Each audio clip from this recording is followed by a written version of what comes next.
Hello everyone, कैसे हैं आप सब लोग। आज के इस लेक्चर में हम लोग बात करने वाले हैं वॉइडेबल कॉन्ट्रैक्ट के बारे में, जो कि इंडियन कॉन्ट्रैक्ट एक्ट का एक बहुत इंपॉर्टेंट टॉपिक है। लेकिन स्टूडेंट्स को इस टॉपिक को समझने में थोड़ी डिफिकल्टी होती है कि एग्जैक्टली वॉइडेबल कॉन्ट्रैक्ट को हम कौन कौन से सेक्शंस में देखते हैं, रेलेवेंट सेक्शंस कौन से हैं, इसका मतलब क्या है और कैसे इसे प्रॉपर्ली समझना है। तो इसको समझने के लिए इस लेक्चर को शुरू करते हैं। और आपको यहाँ मैं प्रॉमिस कर रहा हूँ कि इस लेक्चर में मैं आपको वॉइडेबल कॉन्ट्रैक्ट से जुड़ी हुई बहुत सी इंपॉर्टेंट बातें बताने वाला हूँ, तो लेक्चर एंड तक देखना। सबसे पहले यहाँ पे मैं आपको बताता हूँ, देखो वॉइडेबल कॉन्ट्रैक्ट की डेफिनेशन जो है ना वो किस में गिवन है, section 2I of the Indian contract act में वॉइडेबल कॉन्ट्रैक्ट की डेफिनेशन गिवन है।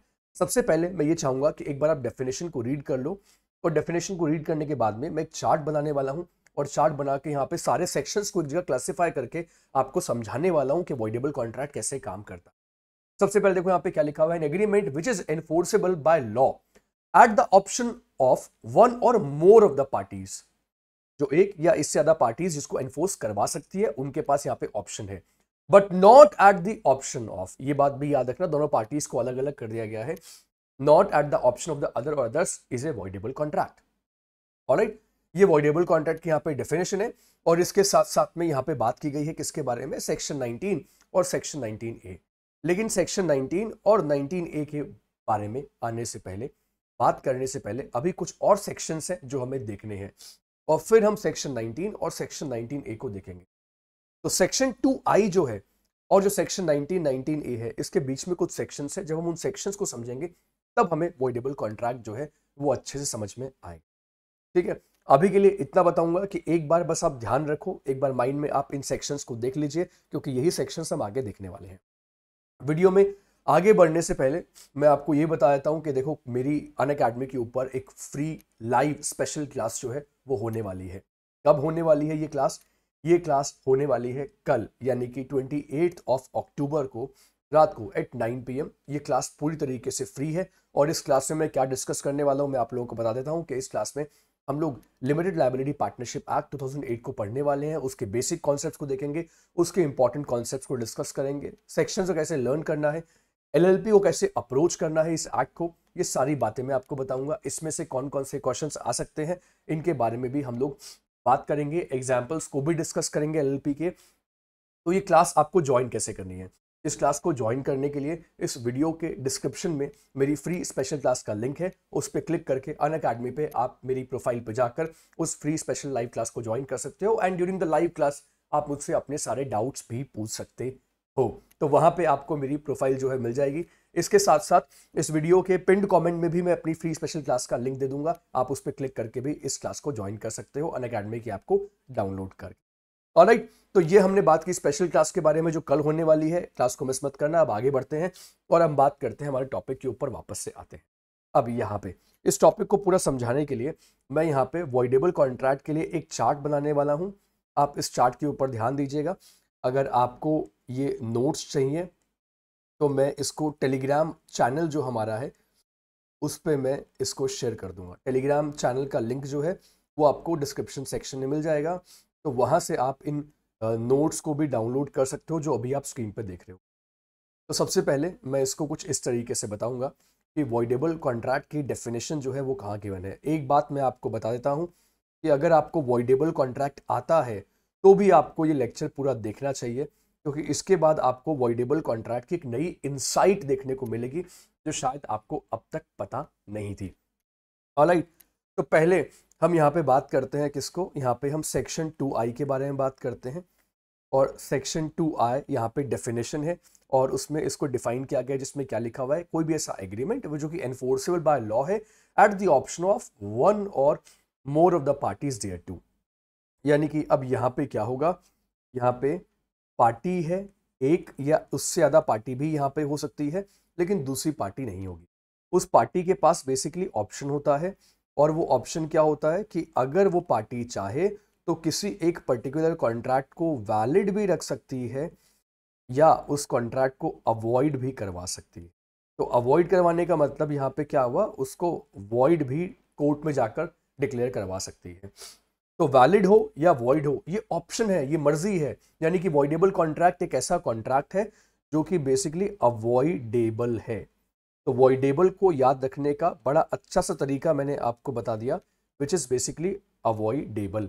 एक और तरीका यहाँ पे जब मैं वॉइडेबल कॉन्ट्रैक्ट के बारे में बात करता हूँ तो मैं इसको कुछ इस तरीके से बताता हूँ कि वॉइडेबल कॉन्ट्रैक्ट का सेक्शन लर्न करने की ये एक बड़ी अच्छी टेक्निक है जो आपको फॉलो करनी चाहिए। कि मैं इसका आई हमेशा ऐसे बड़ा लिख देता हूँ और मैं बोलता हूँ कि वॉई आप ऐसे याद रखोगे तो आपको ये आई याद हो जाएगा, और बस ये अगर आई याद रह गया तो आपको सेक्शन 2 आई याद रहेगा जिसमें वॉइडेबल कॉन्ट्रैक्ट को डिफाइन कर रखा। तो अब एक पार्टी या one or more of the party but not by the other party, ये बात यहां पे ध्यान रखें। तो पार्टी के पास में ऑप्शन आता कब है?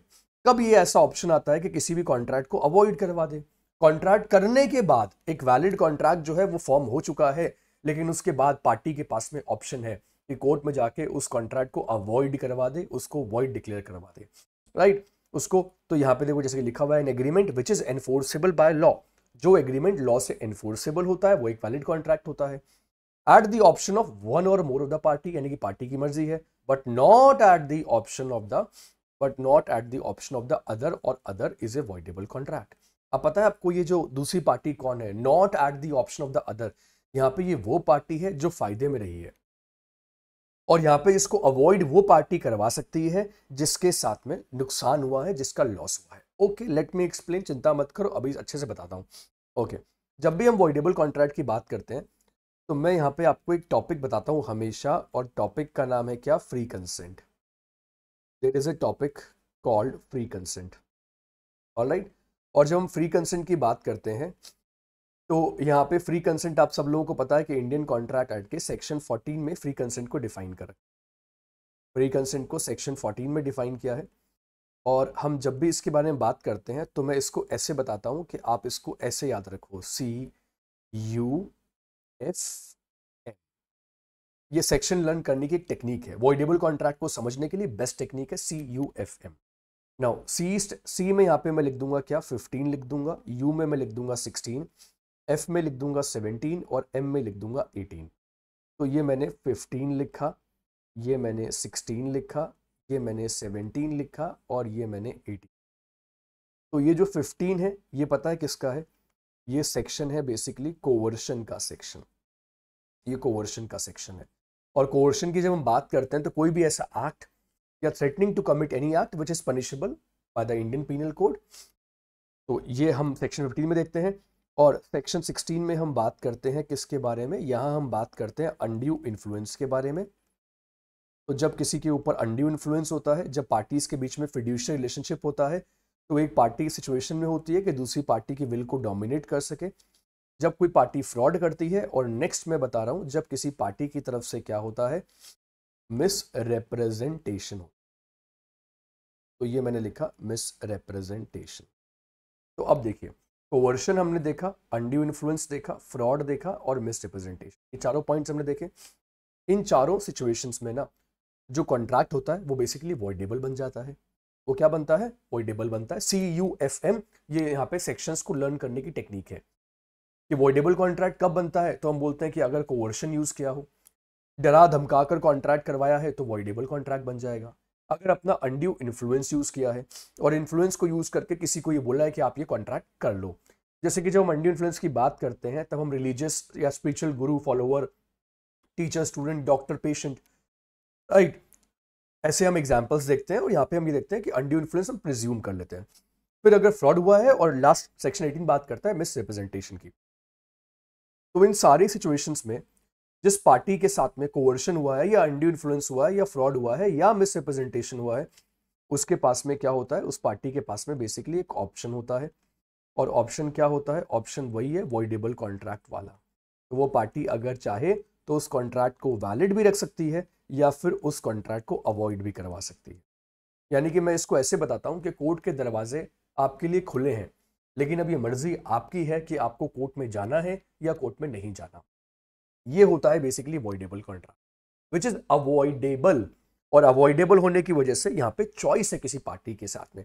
फॉर एग्जाम्पल, अमर के साथ किसी ने फ्रॉड करके एक कॉन्ट्रैक्ट करवा, तो अब अमर की मर्जी है कि अमर उस कॉन्ट्रैक्ट को अवॉइड करवाना चाहता है या नहीं करवाना चाहता।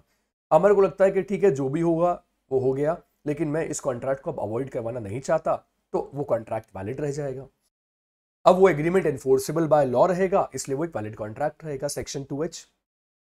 लेकिन अगर वो चाहे तो उसको फिर वो नल एंड वॉइड डिक्लेयर करवा सकता है कोर्ट में जाकर, अगर वो बात साबित कर दे कि उसके साथ में फ्रॉड हुआ था और फ्रॉड करके उसे कॉन्ट्रैक्ट करने के लिए इंड्यूस किया गया था। तो जिसने फ्रॉड किया है ना, वो कभी भी उस कॉन्ट्रैक्ट को अवॉइड करवाना नहीं चाहेगा, क्योंकि उसको तो बेनिफिट मिला है। ये बात आपको समझ में आ गई। लेकिन अमर को अगर लॉस हुआ है तो अमर कोर्ट में जा सकता है, इसीलिए बोलते हैं कि not at the option of the other. Is that clear? लेकिन अभी वॉइडेबल कॉन्ट्रैक्ट खत्म नहीं हुआ। अभी इसमें दो एस्पेक्ट्स और हैं जो हमें नहीं पता, हमें पता होने चाहिए। वो दो एस्पेक्ट क्या है, मैं यहाँ पे दो सेक्शंस यहाँ पे आपको बताऊंगा। उन दो सेक्शंस कि कोवर्शन था, अनड्यू इन्फ्लुएंस था, यानी कि CUFM था। मैं इसको शॉर्ट फॉर्म में बोलता हूँ CUFM। तो आप इसको अवॉइड करवा सकते हो। लेकिन यहाँ पे मैं सेक्शन की बात करता हूँ। एक सेक्शन यहाँ पे लिखूंगा, सेक्शन नंबर 19 और section number 19A। Section 19A जो है ये बात करता है यहाँ पे अनड्यू इन्फ्लुएंस के बारे में। इसके बारे में बात करता है, ये अनड्यू इन्फ्लुएंस के बारे में बात करता है। और जो ये सेक्शन 19 है ये बात करता है किसके बारे में? ये सेक्शन बात करता है कि अगर फ्रॉड हुआ है, ठीक है, यहाँ पे ये लिखा गया, अगर देखिए कोवर्शन बोल दीजिए, यहाँ पे कोवर्शन बोल दीजिए, फ्रॉड बोल दीजिए एंड मिस रिप्रेजेंटेशन, यानी कि CFM हुआ है। तो CFM हुआ है तो अब वो कॉन्ट्रैक्ट क्या बन जाएगा? वो बेसिकली वॉइडेबल बन जाएगा, दैट बिकम्स वॉइडेबल। तो उसके लिए दो सेक्शंस है, एक सेक्शन 19 है और दूसरा सेक्शन 19A है, ये बात याद है।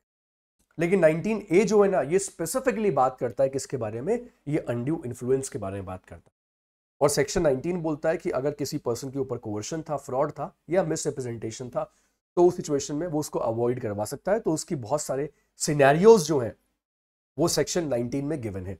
और सेक्शन 19 ये भी बताता है कि कब हम उसे फ्रॉड मानेंगे, कब नहीं मानेंगे, ये सब भी सेक्शन 19 में लिखा हुआ है। लेकिन ये वॉइडेबल बना देगा यहाँ पे, इसके लिए आपको 19 और 19A याद रखना है।